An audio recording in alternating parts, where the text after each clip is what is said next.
Welcome to another episode of Honest Abe Living in the Kitchen. We are in for a special treat as Molly shares her husband Kendall's cornbread dressing recipe. And this is going to be fun because we're going to eat this Monday at Honest Abe's Christmas lunch. Yep. Yeah. So tell us, what is so special about this? I know we're making it ahead of time.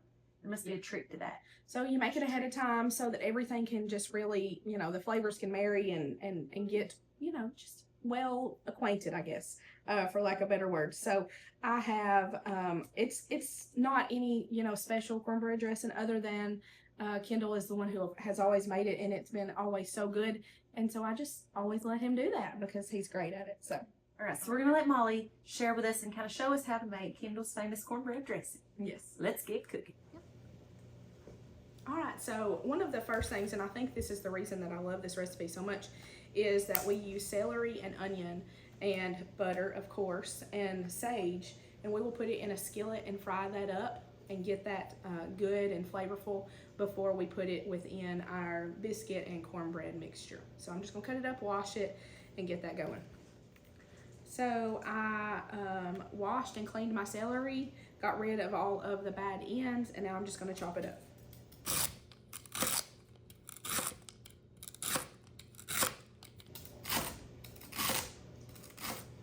Same with the onion. So we just use a large sweet onion, and we will dice this up and it'll go in with the celery mixture. Okay, so after you get your celery and onion cut up and you wipe all the tears off of your face because they make you cry for whatever reason, we are going to do a half a cup of butter, so a stick of butter, into a skillet. And we're going to brown that onion and celery up before we put it with our cornbread and biscuits. Okay, so while we have our celery and onion cooking, we are going to take 4 eggs and get them well beaten together. Okay, so like I had said before, I pre-made my cornbread.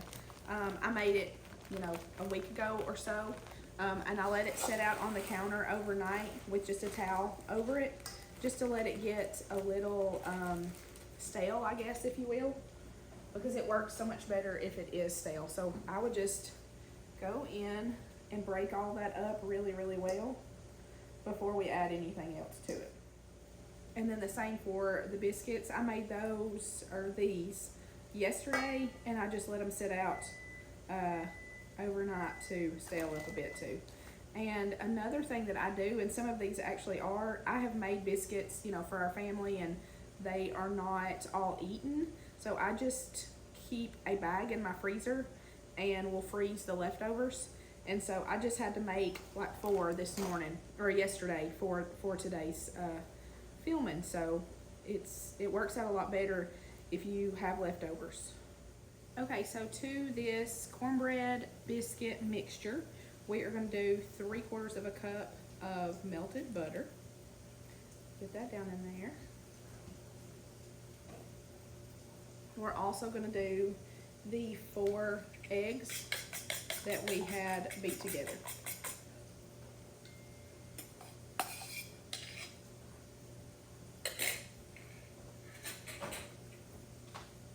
We're going to do salt and pepper to taste. You've got a lot of bread in here, so it takes a good amount. We like pepper pretty good, but I definitely want to make sure that it is seasoned with salt very well. So you may think that you're putting too much, but just do it to taste for you. And I've made this enough. I really don't measure very much, but we will have the measurements on for you for sure. Okay, so one of my favorite things about this recipe is the fresh sage. So I'll take the leaves off of the stalks because they're a little bitter. And it will tell you in our recipe that it uses a tablespoon of sage. So that is if it is a dried sage. But then it will say half a cup or so for fresh. So I think that the fresh just makes it so much better. And usually we will get one of these just little small things of herbs from the store, and that's about enough, so it comes out good. I'm gonna take and put my sage in.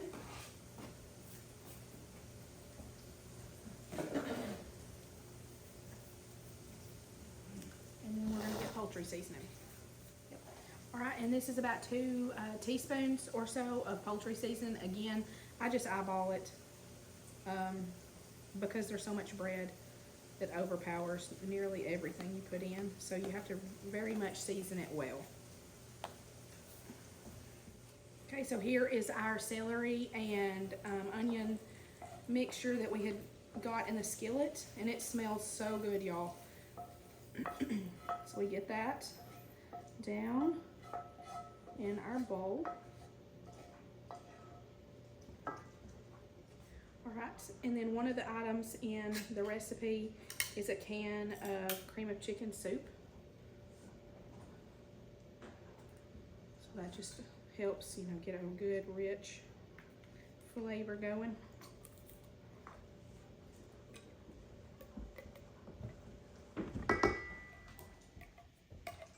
So this part is more of a personal preference. Whenever you add your chicken stock, you know, if your family loves it a little drier, then don't add as much. We more so like it more wet, I guess. And that's just how we prefer it. So you would adjust the amount of chicken stock that you put in there based on that. So we're gonna just add some and see where we are. That's kind of how I do.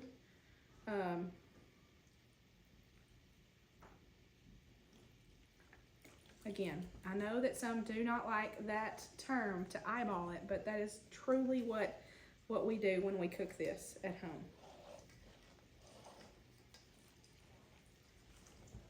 And I will say, the more that it sits, the more the liquid will get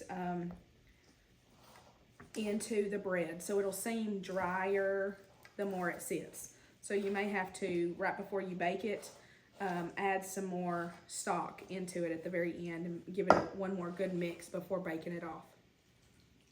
And then at the very end, I will go in, and you don't have to do this, I just like the way that they taste. So I'll get some breadcrumbs, and not the whole jar by any stretch, but at least half of it I'll put down in there just to give it another texture. Okay, so final step, we're almost finished. I just get a throwaway container, especially since we're going to take this up to Honest Abe and have it for lunch on Monday, so we don't have to clean the pan. So we'll just spray it down with Pam really good so that it comes out of the pan easily for the guys. And we're just gonna dump it in. And if you don't like it really thick, then you could put it even out into 2 pans. So once you have everything in your baking dish, once you're good with your consistency and your salts and your peppers and everything's good to go, you're gonna put this in a 400-degree oven for anywhere from 30 minutes to an hour, it just depending on your thickness in the pan as to how much you would cook it for. So for this one, personally, I would probably bake it for about an hour because it is on the thicker side.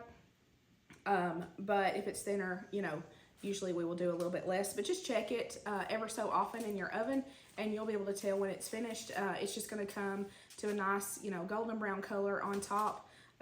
So you should be good to go.